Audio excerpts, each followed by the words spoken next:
Hi guys! Hi mga kabantam! Another day, another video na naman at tungkol sa mga bantam ang ating pag-usapan. Sa ngayon nga guys ay may tip ako sa inyo. Ako lang nakadiscover ng ganitong pagputol ng tide. Magpuputol tayo ng tide ngayon. Bale ang mangyayari sa pagputol ng tide natin ngayon ay magiging ganito. Ito yung tide ni malikot eh. Ayan o, kita nyo parang maigsi siya. Ngayon ang edad niya ay parang pangalan nga pala ng bantam na to ay si Ubon. Si Ubon nga pala ay taon na to si Ubon. Pero yung tide niya, tingnan nyo yung tide niya, oh, parang pang 6 months lang. Hindi ko yung kinaya so pinalit. May ginawa ko dyan kaya ganyang kalit yan. Medyo na nga ngayon eh. Yung unang putol ko dyan, hindi ko lang na-vlog ng mga nakaraan eh. Yung unang putol ko dyan, medyo maigsing-maigsi yan. Ito ginawa ko rin kay ayan oh. Kay Blaster yung ganyang putol. Ngayon mangyayari lang yung ganitong putol pag ang banta nyo ay isang taon na. Tigas na yung tide niya. Papakita ko pa sa inyo yung ibang pinagputulan ko. Ito nga pala si Thunder. Si Thunder ay yun din ginawa ko sa kanya yan oh. Tignan nyo yung tide niya. Diba parang bumata yung tide niya. Parang naging 6 months lang. Kuha pa tayo ng ibang pinagputulan. Ang sunod naman natin ay si Eldebor. Yan si Eldebor din oh. Bumata rin yung tide ni Eldebor eh no. Yan. Bumata rin siya. Migsi yung niya yung tide niya. Tapos ang next natin na puputulan ay si ang susunod nga pala natin puputulan ay si si Bergus. Bergus nga pala pangalan na itong bantam na to. Napakahaba ng malikot si Bergus ah. Napakahaba ng tide ni Bergus oh. Hindi nakikita sa camera eh. Napakahaba po, sakit ah. Napakahaba ng tide niya. Ayan na, napakahaba ng tide ni Bergus oh. Napakahaba, dalawa yan mahaba. Ngayon papakita ko sa inyo kung anong magiging tsura niya pag tinanggal o kung paano tanggalin yan. Ang kailangan lang natin ay itong cutter. Yan, ganitong cutter. Ang kalalabasan ng pagputol natin ay ganito, mga ganito yan oh. Yan, mga ganito.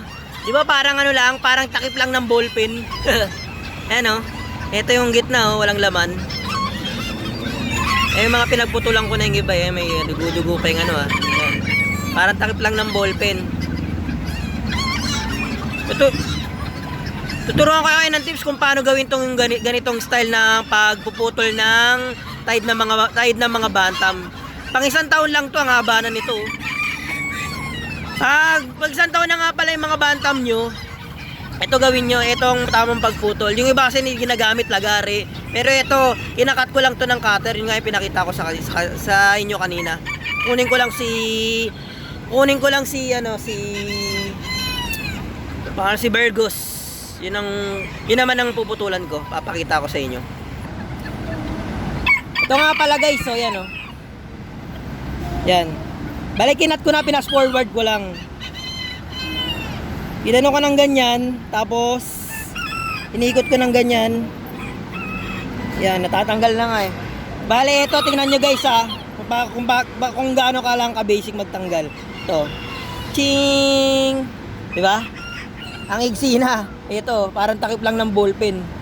Ganyan lang ka-basic magtanggal ng tide ng bantam na magulang. O nga pala, pag ganito ha, kailangan ganito kahabang tide ng tide ng bantam nyo. Kaya sa mga panabong na manok, pwede nyo to i-advise sa mga kakilala nyo nag-aalaga ng panabong na manok, yung ganitong pagtano.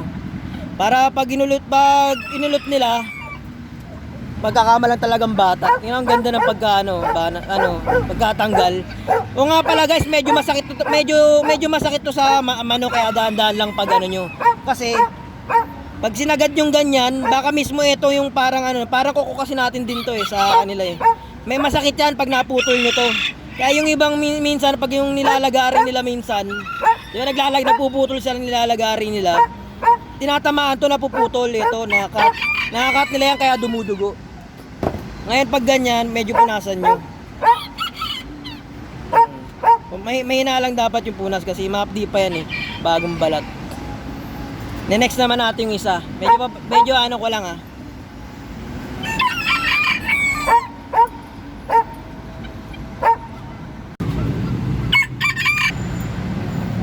Yan guys, ginatlaan ko na yung isa yan oh. Para pares na. Ganun lang din ulit. Gagatlaan nyo lang ganyan. Actually mugan, kaganina ko pag ginatlaan eh. Ayan oh. Yan. Tapos sa ibang posisyon naman, sa ilalim gagatlaan nyo. Bali paikot lang yung gatlaan ito.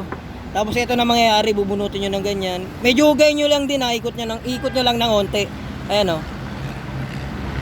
Oh, di ba? Napaka basic lang. Yung haba oh. Kaysa lalagarin nyo, masasaktan lalo yung manok pag nilagari nyo. Napaka basic lang oh. Yan yung mga natanggal oh. Diba? Parang takip lang ng ball pen. Basic lang. Bata na ulit si Burgos. Ayan. Bata na uli siya. Nagsuka. So yan nga lang guys ang maiksing video. Ang maiksing video ngayon na ating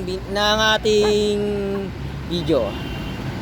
So kung interesado po kayo sa mga ganitong video, mag-subscribe lang po kayo, like and share para marami pa po tayong mapag-usapan na tungkol sa mga bantam. Comment lang po kayo. Yan lang po. Maraming salamat po sa panonood. Bye po muna. Medyo masakit kasi pa yung ano nito ni Burgos kaya papahinga ko muna. Bye po muna.